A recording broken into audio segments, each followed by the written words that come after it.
Hola, bienvenidos nuevamente a la formación de Introducción a Vue.js. Hoy nos encontramos en la lección número 9, en la cual vamos a ver una de las directivas más interesantes de Vue, si no es pienso yo, una de las más importantes que nos ofrece, digamos, Vue, y es before. Sé que ya están intuyendo qué es lo que hace por su propio nombre, ¿cierto? For, que es el nombre de un ciclo, el del ciclo pues más usado yo creo que en programación. Y sí, eso es lo que hace. Before es un ciclo, pero que recuerden que trabaja sobre el template, que esa es la diferencia que estamos aquí viendo en Vue, que cuando usamos Vue nos da esa herramienta Before para trabajar directamente sobre el template. Es una de las directivas más interesantes que nos van a permitir crear un montón de cosas interactivas, ya lo vamos a ir viendo. Entonces, como tal, Before es una directiva muy especial en Vue.js. Se utiliza para renderizar listas, arrays, tablas, JSONs, etcétera. Todo lo que queramos, digamos, renderizar en el template, o sea, es decir, en la parte del DOM, de manera dinámica, vamos a utilizar siempre un before. ¿Cómo funciona before? En pocas palabras, before lo que nos permite es entrar a cada elemento, ya sea de un JSON, ya sea de un array, ya sea de un JSON de JSON, etcétera. No hay problema. Va a funcionar exactamente que digámoslo, si lo comparamos con un ciclo, que también es muy conocido si usáramos JavaScript plano, por ejemplo, sería el for each. Sería muy parecido a la funcionalidad de for each. Digamos que before entra ese objeto y nos devuelve a nosotros como otro pequeño objeto que representa digamos, los elementos internos, ya sea de esa misma lista, ¿cierto? Entonces, cada vez que hace un ciclo, él va cambiando o se va moviendo en los diferentes elementos internos de ese array o de ese JSON o de ese JSON de JSON, depende de lo que estemos iterando. Es muy versátil, es muy útil y vamos a ver un pequeño, digamos, una implementación básica y cómo es su sintaxis. Entonces, la directiva before requiere una expresión especial en la forma de variable y expresión. ¿Cómo funciona esto? Bueno, si vemos en la imagen, en la parte derecha, vemos que este before, como todas las directivas, ¿cierto?, va dentro de cualquier etiqueta que queramos iterar. En este caso, en el ejemplo, estamos iterando muchas veces o X cantidad de veces un li, ¿cierto? Un elemento lista. ¿Cómo lo hacemos? Llamamos la directiva b-for, le decimos que es igual a variable y expresión. ¿Qué quiere decir esto? Si recuerdan, como les comentaba, es muy parecido a un for each, ¿cierto? O un for of o un for in, son casi que similares en su forma de funcionar. Lo que hace es entrar a ítems, que sería nuestro objeto, el que vamos a iterar, esa expresión, y la variable que nos va a retornar en el template. Ojo, esta variable la vamos a poder usar dentro del template. Esta variable es la que se va a ir moviendo o se va a ir transformando en los diferentes ítems o elementos que estén dentro de un array o de un JSON, etc. Entonces, así nosotros podemos iterar todo el objeto y a la vez que itera, él va creando un objeto li por cada iteración. Recuerden eso. Digamos que todo lo que queramos iterar, si queremos repetir muchas veces, por ejemplo, un UL, una etiqueta UL, tenemos que hacer el ciclo dentro de UL. Si lo queremos hacer si queremos iterar li, lo tenemos que hacer el before dentro de li. Tenga muy en cuenta eso. Y así con cualquier etiqueta que queramos iterar. Se puede aplicar en todas las etiquetas disponibles en HTML. ¿Qué representa la parte digamos, de aquí que dice key? Bueno, esto no lo voy a hablar por ahora, ya lo vamos a ver en las siguientes diapositivas, que es una parte muy importante de before y hay que aprender a usarla de manera clara, ya lo vamos a ver. Luego de que yo inicio el before, yo puedo, como les comentaba, llamar la parte de ítem, que es mi variable, y meterla dentro de la etiqueta como si fuese una variable que tuviera yo en data, pero en este caso no está en data, sino que la creé aquí al vuelo dentro de mi before. Es decir, esta variable ítem es válida solamente dentro de esta etiqueta li, ¿cierto? Miren que la etiqueta cierra su primera parte aquí y aquí dentro estoy llamando lo que es ítem. En este caso estamos iterando lo que es un array de JSON. Si vemos que entro a la primera posición, por ejemplo, y busco la propiedad text.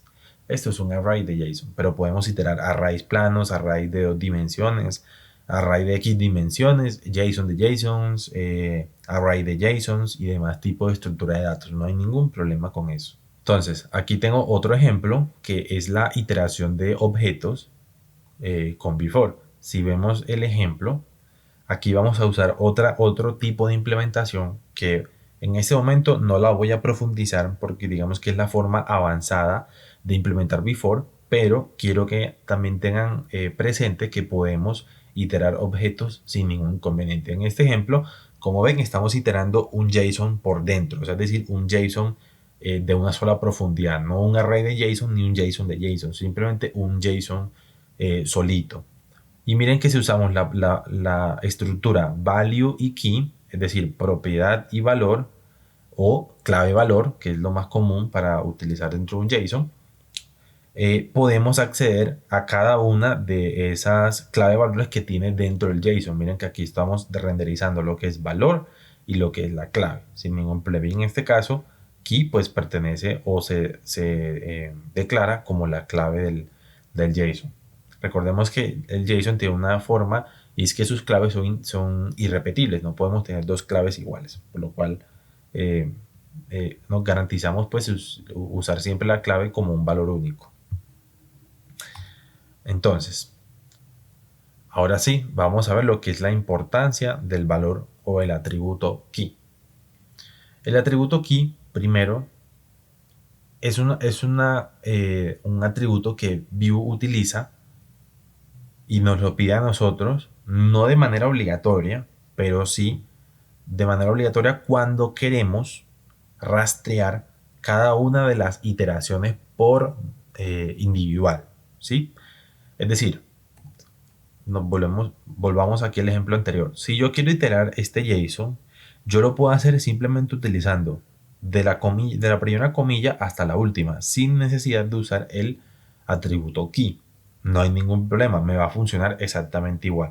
Pero key me sirve a mí para yo iterar y rastrear, perdón, cada iteración. Por ejemplo, yo quiero rastrear la clave Juan. No sé, supongamos que este JSON que estamos aquí recorriendo tiene una clave que se llama Juan, por ejemplo. Entonces, cuando renderice esta lista, la posición en la que le tocaba la clave Juan, yo voy a poder tener el atributo key y saber que esa etiqueta li le pertenece al atributo Juan, ¿cierto? A la clave Juan del JSON. No sé si me hago explicar o no me hago entender bien en este momento. Esto se entiende de pronto de manera más fácil utilizando un ejemplo que lo vamos a hacer más adelante. Un ejemplo práctico. Ahora, otro rol del atributo key es reusar y reordenar los elementos existentes. ¿Por qué? Porque before, recuerden, como todo dentro de Vue es reactivo. Por lo cual, si el objeto que yo estoy iterando, digamos, supongamos que es un array, este objeto, digamos, pierde longitud, es decir, que tenía un length total de 8 y por alguna razón quedó con un length luego de 7, el before se va a re-renderizar y me va, digamos, si lo estaba iterando en una forma de li, o sea, usando una lista de HTML, la lista va a quedar con una longitud de 7, ya no va a quedar con una longitud de 8. Entonces, esto se facilita cuando usamos key, ¿cierto? Si queremos saber cuál eliminamos, etcétera, etcétera. Esto es para ir manejando cada iteración por individual, para tener un marcador, por decirlo así, a cada iteración. Y lo último es que obviamente al yo saber o tener un marcada cada iteración, yo puedo fácilmente manejar de manera dinámica cada una de ellas. Esto ya lo vamos a ver en la siguiente clase, que es una implementación muy avanzada ya de lo que es before. ¿Cuáles son sus consideraciones? ¿Cierto? Como todo, gran poder lleva su responsabilidad. Con before siempre vamos a tener un problema y es el rendimiento, ¿sí? El rendimiento va a ser nuestro principal enemigo con before. Tenemos que considerar siempre qué tan grande es ese array que queremos iterar en el DOM, que queremos mostrar en el DOM, y si es muy grande es mejor limitar su iteración, es decir, hacer lo que se llama paginación. Si por ejemplo es una tabla que tiene 100 registros, no creo que sea buena idea mostrar 100 registros en el front, eso puede llegar a ser muy pesado. Entonces yo puedo ir limitando de a 5 registros que voy mostrando a la vez. No muestro los 100, sino que muestro fracciones de A5. Y le permito al usuario ir navegando entre, por decirlo así, entre grupitos de A5. Entonces, ejemplo, cada vez que uno un botón pasa al siguiente grupo de A5 y así. Entonces, así aligero las cargas y hago más eficiente lo que es el front. Otra de las buenas prácticas es siempre usar un key único. Es decir, cuando necesite usar el key, que sea un valor que yo sepa que es único dentro de mi dato, dentro de mi estructura de datos, ¿cierto? Que no se me vaya a repetir, porque así no puedo rastrear de manera individual cada iteración, recuerden eso. Otra de las buenas prácticas es preferir siempre la iteración de arrays. ¿Por qué? Porque como ustedes imagino que tienen experiencia usando el objeto array, es muy fácil y además la interfaz de array, es decir, la API que nos da JavaScript, es muy fácil. O sea, tenemos muchísimos métodos para eliminar, para agregar, para recorrer, para modificar. Tenemos muchísimos métodos ya prefabricados, por decirlo así, que vienen dentro de JavaScript para manejar lo que es un array. Entonces, lo mismo pasaría si uso un array para iterarlo con before. Se me va a hacer más fácil su manejo. Listo. Y otra de las malas prácticas, digamos, o no es una mala práctica en sí, sino es tener mucho cuidado cuando usamos un before y dentro del before empezamos a usar otras directivas, por ejemplo, las directivas visuales, como los if. Eso me puede hacer la lógica un poco más complicada si no lo manejo bien. Entonces yo siempre recomiendo no hacer ese tipo de cosas a menos que sea muy necesario, ¿cierto? Más bien limitar, a veces es mejor limitar desde la data, es decir, manejando los datos para que Vue así me actualice el DOM, que yo utilizando directivas para manejar datos, ¿cierto? Eso es más complicado, más difícil. Recuerden que las directivas son herramientas muy potentes, pero que tienen sus limitantes a la hora de manejar un componente muy grande, ¿cierto? Entonces, yo creo que con eso ya quedó muy claro lo que es before, ¿cierto? Ya concluyendo, para esta clase la voy a dividir en dos. En esta parte vamos a ver la teórica y en la segunda vamos a ver la práctica real. Entonces, la directiva before, a modo de conclusión, expande significativamente las posibilidades de renderizado, como les comenté. Podemos hacer tablas, podemos hacer listas, podemos hacer tablas con listas, o sea, podemos mezclar eso como queramos. O sea, el límite es la imaginación como siempre. Pero, ojo, con mucho cuidado, ¿cierto? Siempre manteniendo las buenas prácticas para que no se nos convierta en una sopa y luego no entendamos lo que estamos haciendo, porque suele pasar. Y digamos que la última siempre sería preferir los arrays antes que los objetos. Es mucho más fácil manejar un array. Créanme que sí, porque un array, primero, es organizado. Segundo, tiene un key automático, que es el index. De manera nativa, el objeto, el objeto array trae index por cada posición, ¿cierto? Cosa que no traen los objetos, que no traen un JSON de JSON. Entonces, por esa razón, siempre recomiendo usar un array. Y eso lo vamos a ver en el ejemplo que sigue.